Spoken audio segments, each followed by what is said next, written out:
capítulo 11, versículo 6. Abriram no Novo Testamento, Hebreus, capítulo 11, no versículo 6. Ora, sem fé é impossível agradar-lhe. Pelo contexto, sem fé é impossível agradar a Deus. Damos graças. Todo ano, depois que termina as conferências, eu ouço pelo menos um irmão ou uma irmã comentando e diz assim: ah, que pena, não? Já passou as conferências. Foi tão rápido, né? A gente espera o ano inteiro e já passou. E eu penso e respondo: passou tão rápido porque foi bom, ótimo.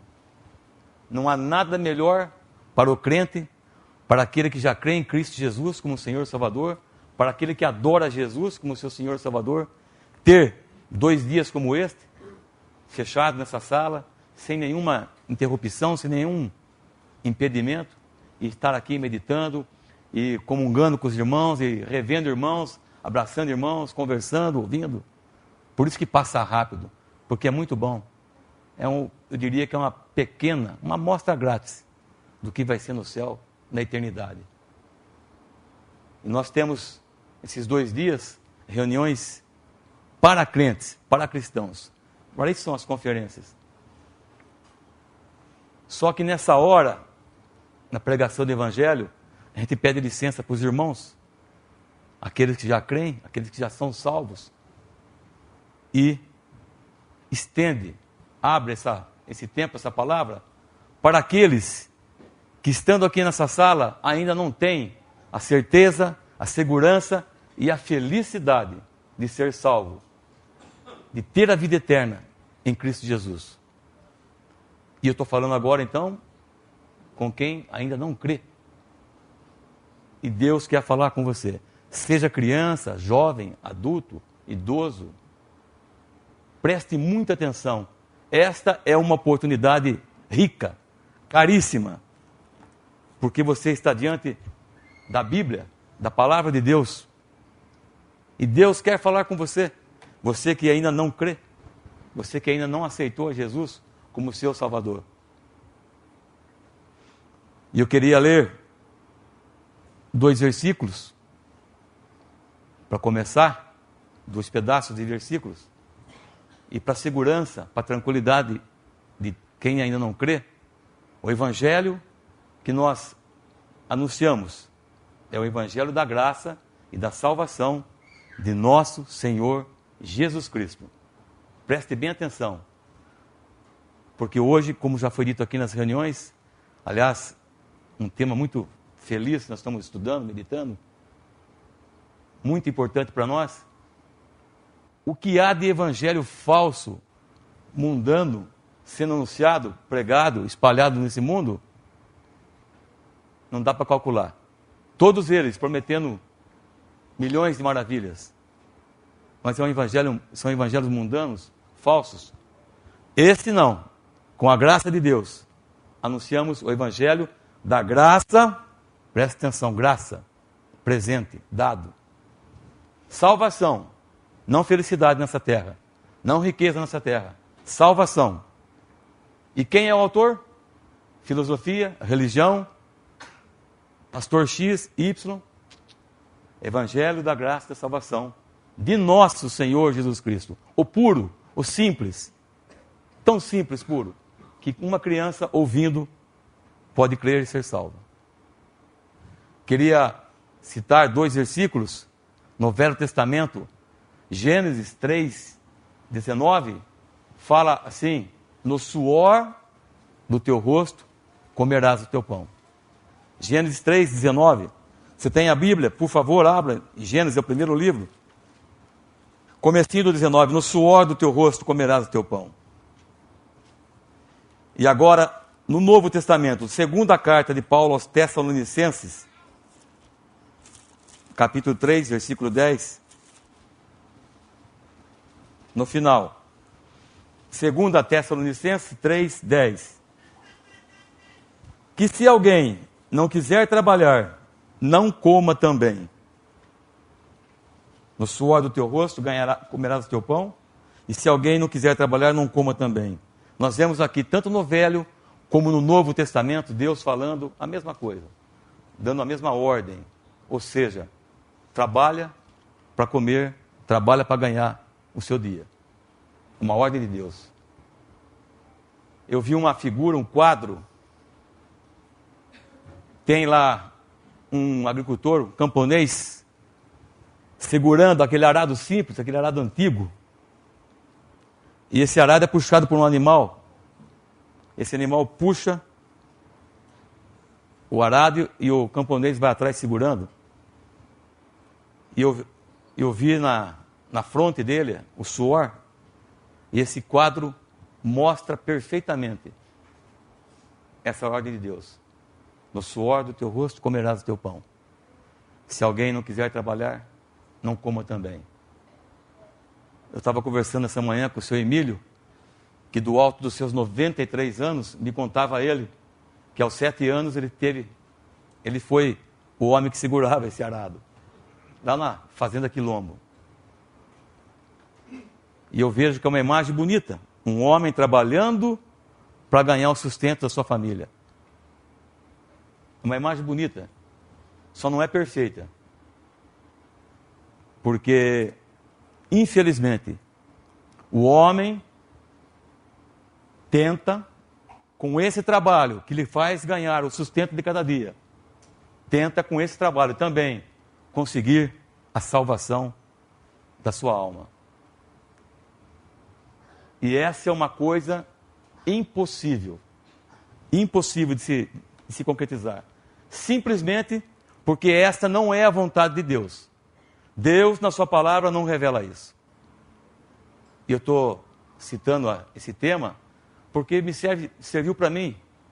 Eu fui educado numa doutrina que falava, tem que fazer obras, e mais obras, para quem sabe um dia, lá na frente, depois que você morrer, talvez, quem sabe, você consiga a salvação. A minha era pior ainda. Depois da morte eu não tinha certeza ainda. E isso não saiu mais da minha cabeça, não saiu mais de mim. E é uma doutrina maligna, perniciosa, terrível, que infelizmente tem levado muitos e muitos a um lugar terrível, inferno. Porque Satanás engana com essa doutrina. Obras. Suor do teu rosto, comerás o teu pão.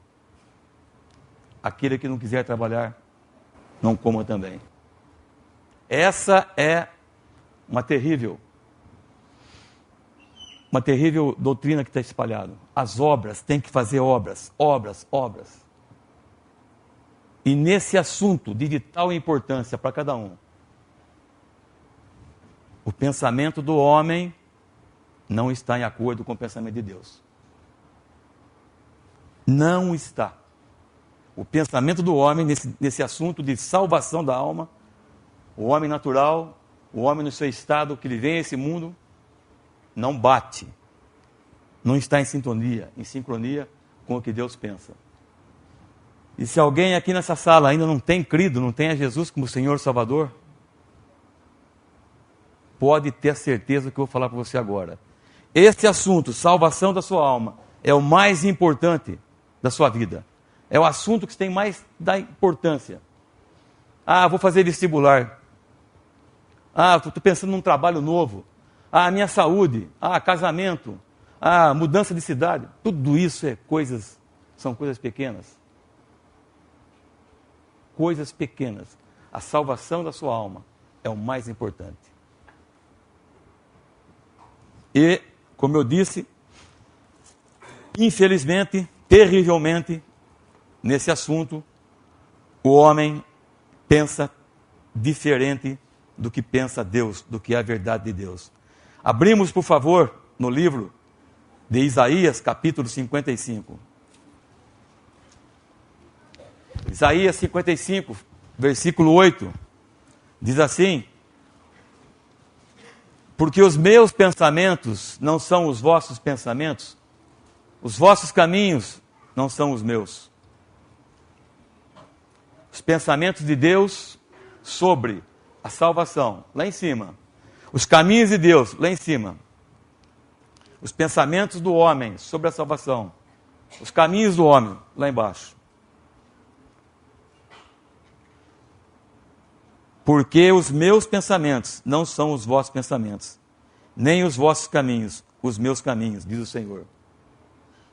Há uma total disparidade. Deus para cá, homem para lá. Completamente diferente. E por que isso? Alguém pode perguntar, mas não foi Deus que criou o homem? Como pode então o homem pensar tão diferente assim de Deus? Não foi Deus que colocou o homem no jardim do Éden?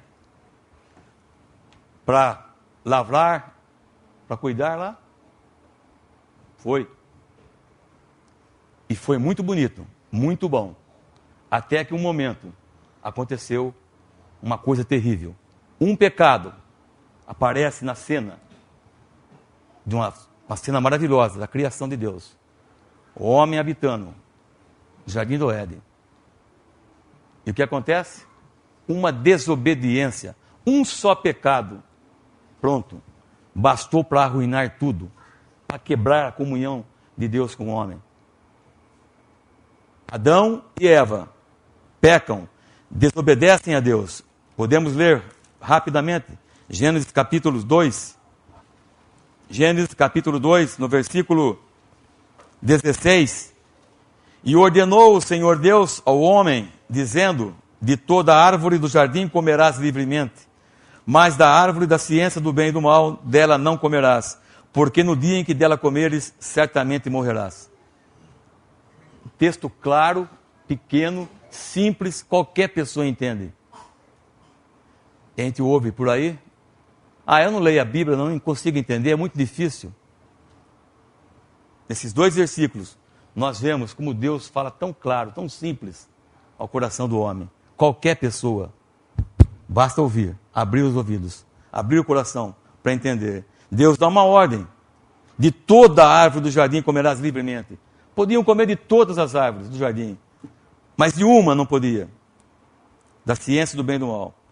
E Deus fala claro: porque no dia que dela comerdes, certamente morrerás. Morte. Se comer, morre. Se a gente olhar indo à frente, no versículo 6 do capítulo 3, já a mulher enganada pela serpente, versículo 6, e vendo a mulher que aquela árvore era boa para se comer, agradável aos olhos, e árvore desejável para dar entendimento, tomou do seu fruto e comeu, e deu também a seu marido, e ele comeu com ela. Comeram, e Deus tinha falado, alertado, advertido, anunciado: não pode comer, o dia que dela comer, certamente morrerás. Comeram, morte. Pecado traz a morte. Pecado traz a morte. Como fala Romanos 5,12. Como que por um homem entrou o pecado no mundo, pelo pecado da morte, assim a morte passou a todos os homens. Por isso que todos morreram. É por isso que o homem pensa diferente, porque o homem está completamente longe de Deus, apartado de Deus, numa outra natureza, agora caída, pecaminosa, suja. Por isso que o homem pensa completamente diferente de Deus. Esse é o homem. Esse sou eu que, quando nasci, todos aqui como nasceram, pecadores, perdidos, diante de um Deus que a Bíblia fala 3 vezes santo. Essa é a razão, a natureza de Deus santa 3 vezes. O homem pecador, caído, rebelde, inimigo, contrário a Deus, fugitivo de Deus, não quer a Deus. Abacuque 1,13 fala: os teus olhos não podem ver o mal, nem contemplar a vexação. Deus, santo 3 vezes, puro, e o homem sujo, caído, fugitivo de Deus. Por isso os pensamentos de Deus são lá em cima, os caminhos de Deus lá em cima, os do homem aqui embaixo, completamente oposto. E alguém pode perguntar: então, como fazer então para ser salvo? O que fazer para ser salvo? Um dia, quando o Senhor Jesus, o Filho de Deus, veio a esse mundo, andando por esse mundo, Uma multidão perguntou para ele. Podemos ler? Capítulo 6.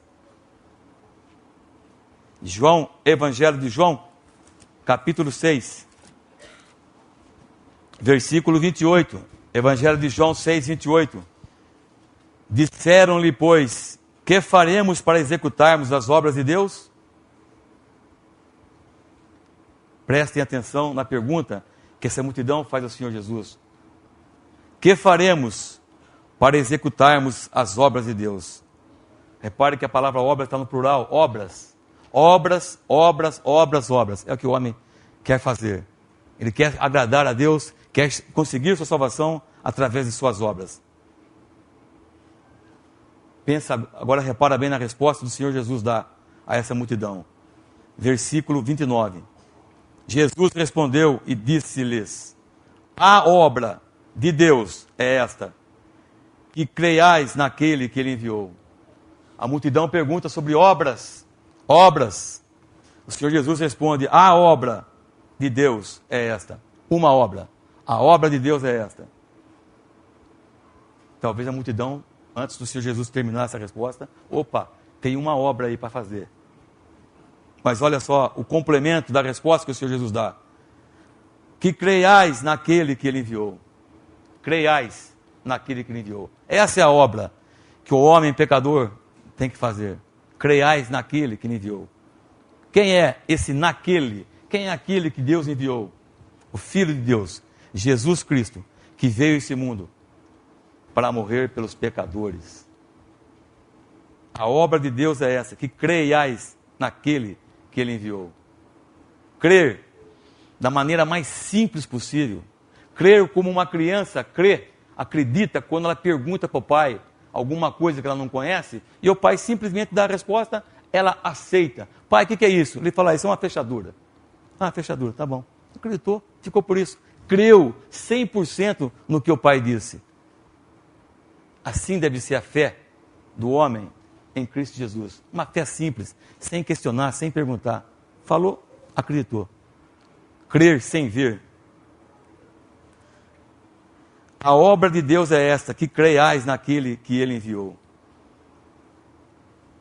Se perguntássemos para as pessoas na rua, na escola, no trabalho: você crê em Jesus? Tenho certeza. De 100, 97, 95 responderiam: sim, eu creio em Jesus. Mas será que é só isso? Crer, esse crer de boca para fora? E aí você vê a vida da pessoa não corresponde com a fé que ela professa, que ela fala que crê. Que creiais naquele que enviou. Primeiro, você tem que crer que Jesus Cristo é o Filho de Deus, que veio a esse mundo, gerado pelo Espírito Santo, nascido de uma virgem. Filho de Deus, santo, puro, incontaminado, incontaminável. Veio a esse mundo para morrer na cruz por causa dos seus pecados, dos meus pecados. Se você crê nisso, esse creiais naquele que ele enviou implica isso. Porque a obra de Cristo Jesus nesse mundo é completa, perfeita, bendita, feita uma única só vez, para você, para mim, para todos que nasceram nesse mundo. A obra de Cristo tem força, tem poder para salvar a todos que nasceram nesse mundo. Você crê? E mais, que esse Jesus, o Filho de Deus, foi até aquela cruz e lá deu a vida dele. Deu a vida dele, morreu pelos seus pecados, morreu por causa da sua culpa. Você crê nisso? Aceita isso como verdade? Deus está falando para você isso hoje. Aceite a Cristo Jesus como seu Salvador. Pilatos 3 vezes falou: não vejo nele crime algum. A maior autoridade daquele tempo não viu nada em Cristo Jesus que o pusesse numa cadeia, ou então que levasse aquela cruz. Mas ele foi até aquela cruz. Por mim, por cada um aqui. E depois, morto naquela cruz, depois de passar tudo o que passou, sofrimentos, dores, angústia, abandono, traição, negação, surra, Tudo que ele passou foi por você, foi por mim. Você crê nisso? A obra de Deus é esta, que creiais naquele que ele enviou. Morto, como bem lembrou o irmão Roberto de manhã, o soldado lhe furou o lado e o sangue saiu quando ele já estava morto. Não havia mais vida ali, naquele corpo. A vida foi dada para mim, para cada um aqui. Um homem morto é tirado da cruz, onde vai? Como toda pessoa que morre, vai para um sepulcro, é sepultado, e assim foi. Sepultar o Senhor Jesus. Crê nisso? Sepultar o Senhor Jesus. Passados 3 dias, Deus o ressuscita de entre os mortos. A obra de Deus é essa, que creiais naquele que me enviou. Implica isso, que ele morreu na cruz por você, que ele teve o sangue dele derramado para limpar os seus pecados, que ele foi sepultado e que ao 3º dia ressuscitou de entre os mortos. Crê nisso? Prova cabal, fortíssima, 100% garantida, de que Deus 3 vezes santo, aceitou sobremaneira a obra de Cristo em favor do pecador. A questão dos pecados, do pecado, estava resolvida lá, pela morte de Cristo na cruz do Calvário. E Deus dá prova disso para cada um aqui, ressuscitando Cristo ao 3º dia. Que miseráveis seríamos se Cristo tivesse ido àquela cruz, crucificado, morto, sepultado e lá ficado. Terrível. Mas não. Deus é poderoso, Deus ama o pecador e prova isso, que Ele deu Cristo Jesus para morrer na cruz pelos seus pecados e o ressuscita ao 3º dia dentre os mortos. Vivo, ressuscitado. Ressuscitado. Se você for perguntado se crê em Jesus Cristo, responda, estufe o peito e fale de boca cheia. Creio em Cristo Jesus, morto na cruz do Calvário, sepultado e ressuscitado ao 3º dia. A obra de Deus é esta, que creiais naquele que Ele enviou. E depois subiu ao céu, assunto ao céu, onde está hoje lá, sentado à direita de Deus Pai. O primeiro a chegar lá.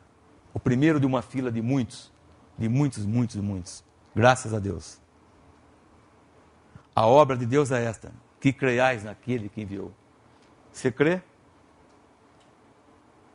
E mais, sabendo, nós os cristãos sabemos que há um presente grande para nós, maravilhoso, que é a promessa que o Senhor Jesus fez do arrebatamento. Talvez possa ser essa noite, no final dessa tarde, no começo dessa noite, a volta do Senhor Jesus nas nuvens para buscar os seus. Levar-nos desse mundo, embora desse mundo. Que maravilha. Creia nisso. A obra de Cristo na cruz do Calvário, perfeita, completa e bendita, feita para você, para mim, para todo pecador.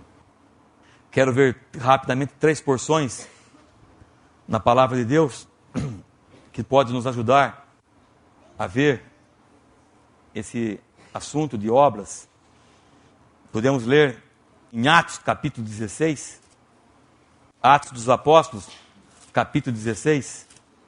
Para você que não conhece toda essa história que Deus nos narra, estão num presídio, Paulo e Silas, 2 apóstolos. Antes tinham sido surrados, já recebido uma surra, tinham sido presos e colocados no cárcere mais interno, mais interior, estavam amarrados nos seus pés. E tinha lá um carcereiro que tomava conta deles. E segundo a lei romana que vigorava naquela época, o carcereiro que deixasse escapar um preso pagava com a própria vida. Isso era a lei romana. O carcereiro estava lá ganhando o seu dinheiro, era o seu trabalho, mas ele sabia, se um deles escapasse, ele pagava com a vida. Ele era morto. Atos 16, versículo 23.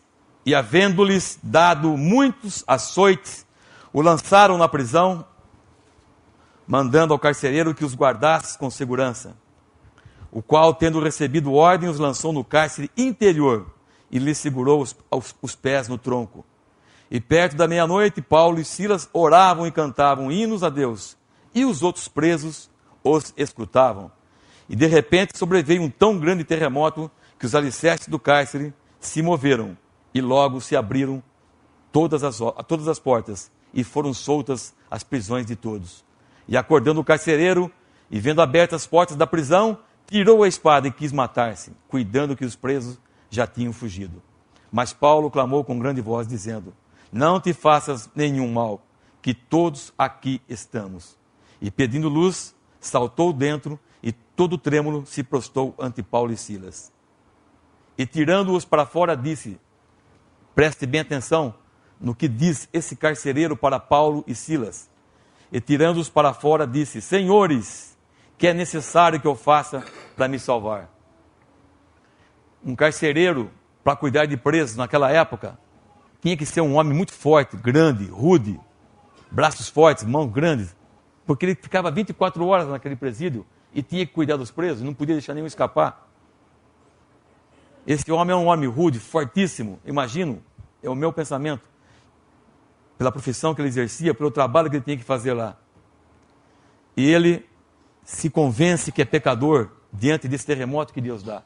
Deus dá esse terremoto porque quer falar com ele, é o carcereiro. E ele se convence de seu pecado. E pede luz e salta dentro, e todo trêmulo se prostra ante Paulo e Silas. Imagina Paulo e Silas, e um homem grande e forte prostrado diante deles. Que cena!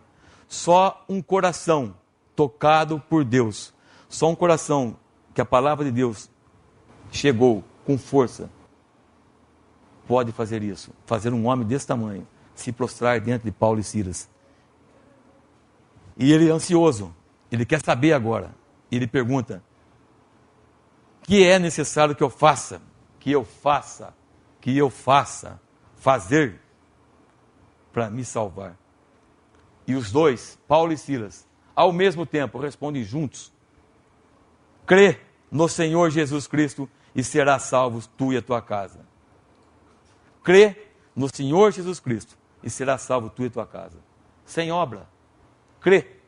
Acreditar da maneira mais simples possível em Cristo Jesus. Crucificado, morto, o seu sangue derramado, depois que seu lado é ferido, sepultado, ressuscitado e ascendido aos céus. Onde está hoje? Gênesis capítulo 4, temos aqui a pessoa de Caim, o primeiro filho de Adão e Eva. Versículo 3: e aconteceu ao cabo de dias que Caim trouxe do fruto da terra uma oferta ao Senhor. E Abel também trouxe dos primogênitos das suas ovelhas e da sua gordura. E atentou o Senhor para Abel e para a sua oferta, mas para Caim e para a sua oferta não atentou. E irou-se Caim fortemente e descaiu-lhe o seu semblante. Os dois irmãos foram levar ofertas a Deus. Caim era lavrador, seu trabalho era cuidar da terra, produzir na agricultura. E para levar a oferta, ele leva dos frutos do seu trabalho, frutos da sua mão. E que diz a palavra? Deus não atentou nem para Caim e nem para as ofertas dele. Se alguém nessa sala tem essa doutrina maligna, horrível, perniciosa, perigosíssima, das obras para conseguir a salvação, saiba que Deus não atenta nem para você e nem para suas obras. É isso que Deus fala aqui. Não atentou o Senhor para Abel e nem para sua oferta. Para Caim e nem para sua oferta. Abel levou uma oferta que tinha sangue. Um irmão hoje ministrando aqui disse: Evangelho de Cristo sem sangue. Não pode existir evangelho sem sangue. A oferta de Caim não tinha sangue. Era fruto das suas próprias mãos. Era ele tentando com o seu trabalho conseguir a salvação. Agradar a Deus. E assim tem sido tantos e tantos Caíns nesse mundo, tentando agradar a Deus, levando trabalho de suas mãos. Lucas capítulo 23. Lucas capítulo 23. Estamos na cena da crucificação, num lugar chamado Calvário. 3 cruzes. Na cruz do centro, o Senhor Jesus Cristo. Nas 2 cruzes do lado, 2 malfeitores julgados pela lei e tidos como malfeitores, e pelos seus feitos tinham que ser crucificados. A lei falava isso. Versículo 39. Capítulo 23, versículo 39. Um dos malfeitores que estavam pendurados blasfemava dele, dizendo: se tu és o Cristo, salva-te a ti mesmo e a nós. 40. Respondendo, porém, o outro repreendia-o, dizendo: tu nem ainda temes a Deus, estando na mesma condenação? E nós, na verdade, com justiça, porque recebemos o que os nossos feitos mereciam. Mas este nenhum mal fez.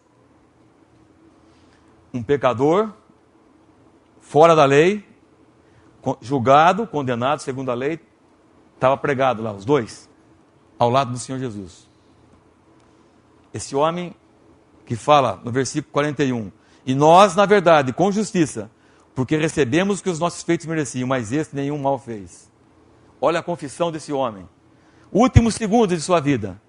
As dores terríveis, o ar já faltando, preso, mãos e pés, não podia fazer nada, obra nenhuma ele poderia fazer, mãos e pés presos, diante de uma multidão, que estava vendo aquele espetáculo. Mas ele crê, por graça, misericórdia de Deus, esse malfeitor crê, e dá essa confissão. E nós com verdade, com justiça porque recebemos, ou seja, nós somos pecadores, nós somos inimigos de Deus, nós estamos perdidos, nós merecemos esse juízo. E na verdade, com justiça, porque recebemos o que os nossos feitos mereciam. Mas este aqui, apontando para a cruz do meio, nenhum mal fez. Qual é a resposta do Senhor Jesus?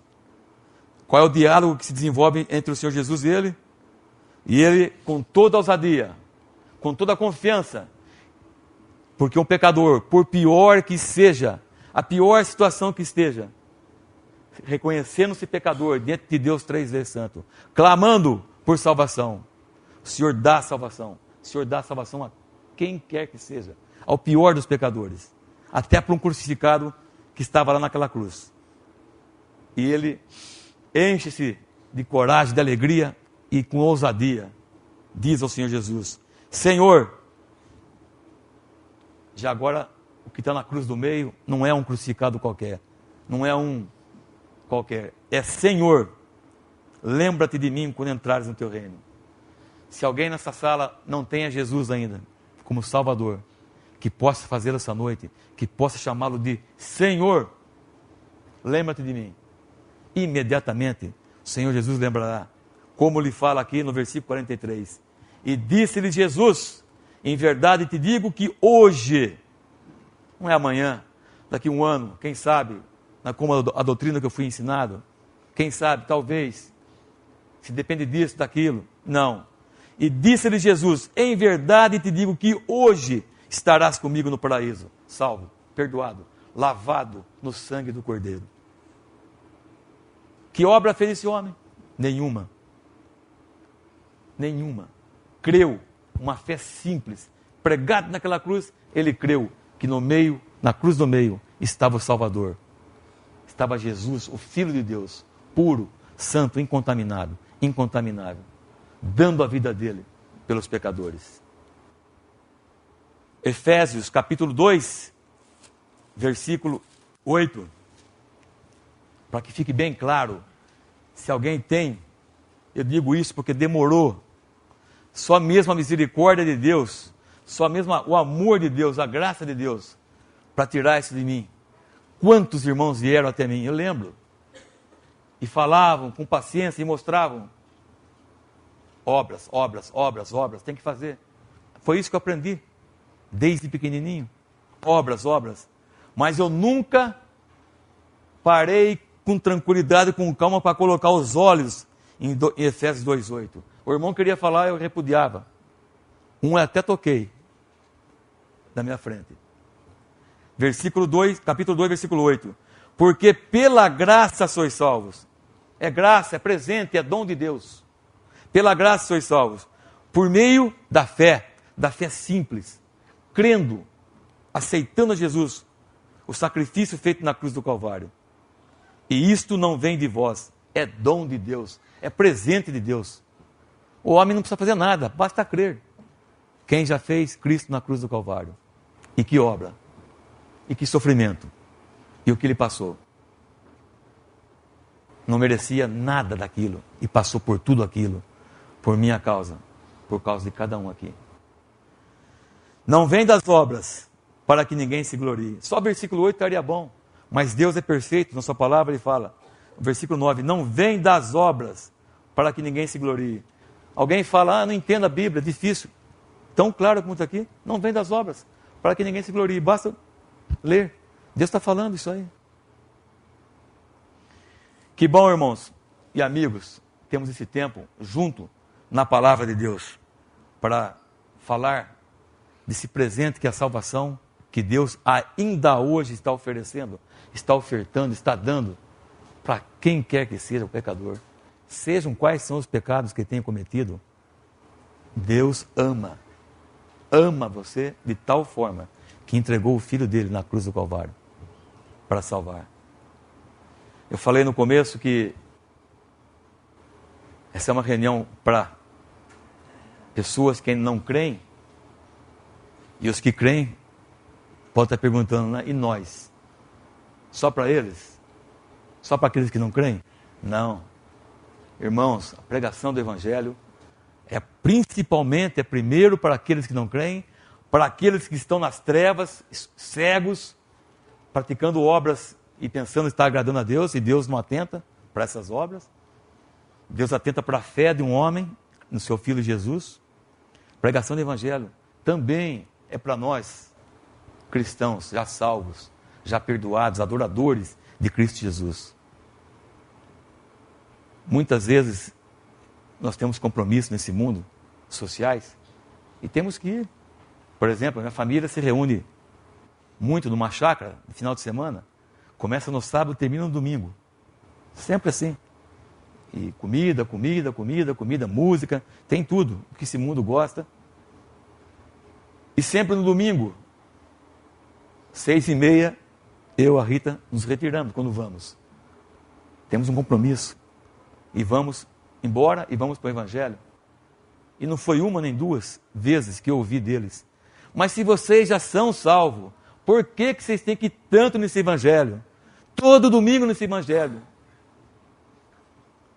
Um dia eu falei para eles, uma pequena historinha. Falei para eles o seguinte: o cristão vai no Evangelho quando ele é pregado, o dia que foi pregado, mas domingo principalmente na reunião do Evangelho, ele vai, sabe por quê? Porque havia um homem num leito de morte, completamente desenganado pela medicina. O médico já tinha chamado a família, não tinha mais o que fazer, era questão de horas. Esse homem vai morrer. A família comprou o terno, já tinha comprado o caixão, alugou a sala para o velório e já tinha feito a cova lá no cemitério. É questão de horas. Esse homem vai ser enterrado. E por milagre, esse homem é curado. O médico olha, chama a família, guarda o terno. Pode desalugar lá o salão, não vai ter, pode fechar com a sepultura. Ele está sarado, ele está curado, está limpo. O médico fala para ele, levanta, anda e segue sua vida. Você está curado. O doente que até agora estava indo para morrer, ouviu aquilo do médico, a pessoa que mais confiava, levanta e segue a vida dele. Mas toda semana, esse homem que foi curado de uma enfermidade terrível, que estava quase com o pé na morte já, toda semana ele faz questão de passar no consultório do médico. Ele passa lá, senta, cumprimenta o médico, e sabe o que ele quer ouvir do médico? O médico fala para ele assim: o senhor está curado, sarado, limpo, não tem mais nada, segue sua vida. Ele fica contente, até logo, e segue sua vida maravilhosamente. feliz, contente, sorridente, porque está curado. Semana que vem ele vai de novo lá. Ele quer ouvir de novo da pessoa que mais confia que ele está curado, sarado e que não vai morrer daquela doença mais. Assim somos nós, irmãos. Às vezes não entendemos, não damos o valor real para a reunião da pregação do Evangelho. Vamos lá no Evangelho para ouvir da pessoa da qual nós mais cremos, mais acreditamos, Cristo Jesus. Lucas, Mário, Mateus, Rita, Amasco, você está salvo, está lavado, limpo, purificado, não tem mais nada. Você tem a vida eterna em Cristo Jesus. Que delícia ouvir isso, irmãos. A melhor notícia que um homem poderia receber. Aquele homem recebeu no leito de morte, levanta, segue sua vida que está curado. E nós, no dia que cremos, irmãos, lembra disso? Lembra quando foi isso? Alguém pregando o Evangelho para nós, e por graça e misericórdia, nossos corações abertos, nossos olhos se abriram para a verdade, salvos. E aquela alegria, né? Cadê essa alegria, irmãos? Está lá no Evangelho. Pode crer, irmãos. E para os pais que têm crianças, filhos pequenos, irmãos, levem seus filhos à reunião de Evangelho. Eu sentei numa carteira de escola pela primeira vez quando eu tinha 7 anos. Hoje eu vejo escolas anunciando na cidade maternal. Maternal. Sabe o que é isso, irmãos? O mundo está tomando conta das crianças. Comigo começou aos 7 anos. Hoje está começando no maternal. Bebezinho vai para a escola hoje. Já está aprendendo coisas do mundo lá. Essa é a verdade. Essa é a realidade, irmãos. Leve seus filhos, suas crianças no Evangelho, irmãos. Ah, mas eu já levo na escola dominical. Leva na escola dominical e leva também no Evangelho, irmãos. O mundo vai tomar conta dele. Deixe que o Senhor Jesus tome conta dele o mais cedo possível, porque o mundo já está tomando. Tem maternal. Ah, mas eu levo ele Eu já leio em casa de manhã, na família, a gente faz a leitura todo dia. Faz a leitura e leva no Evangelho. Deixa ele ouvir. A fé é pelo ouvir. E pelo ouvir a palavra de Deus. Irmãos, a pregação do Evangelho é tão importante, que foi através dela que você foi salvo. Não esqueça disso. Quantos Deus quer salvar? E precisa usar alguém para pregar, para orar, para incentivar, para apoiar aqueles que estão nessa obra. A reunião de pregação do Evangelho é para nós também, irmãos. Voltando, quero falar com você então, amigo, criança, criancinha, jovem, adulto, que está nessa sala, que já ouviu algumas vezes, muitas vezes, e que ainda não creu, e que ainda não aceitou a Cristo Jesus como Salvador. Hoje é o dia, agora é a hora, nesse momento. Nós vamos orar daqui a pouquinho, vamos fechar nossos olhos, abaixar nossa cabeça. Aproveita nesse momento. Senhor, lembra-te de mim quando entrares no teu reino. Faz diferente. Senhor, sou pecador. Reconheço que sou pecador e que tem um terrível juízo sobre minha cabeça. E não quero ir para esse lago de fogo que está na palavra de Deus. Não quero ir. Quero ter vida eterna. Aceito o seu sacrifício na cruz do Calvário feito por mim, pecador. Fala isso. Simples, com suas palavras. Deus entendeu que um presidiário, bandido, estava pregado numa cruz, falou e ele entendeu e salvou. Fale. Deus entende. Hoje é o dia da salvação, agora. Aceite a Cristo Jesus como seu Senhor e Salvador. Será salvo imediatamente. Terás vida eterna com Cristo Jesus. E mais, já é proprietário daquela promessa do arrebatamento, que vai acontecer, talvez hoje. Senhor nas nuvens, tirando da terra, desse mundo, os seus, aqueles que creram em Cristo Jesus. 1 Pedro, irmãos, só para terminar, capítulo 3, para você, antes da nossa oração, pensar, meditar nesse versículo. 1 Pedro 3, versículo 18. Porque também Cristo padeceu uma vez pelos pecados, o justo pelos injustos, para levar-nos a Deus. Para levar-nos a Deus. Porque também Cristo padeceu uma vez pelos pecados, o justo pelos injustos, para levar-nos a Deus. Medite nesse versículo, irmãos. Amigos, se você não crê em Cristo Jesus ainda, Cristo para levar a Deus. Quer coisa melhor?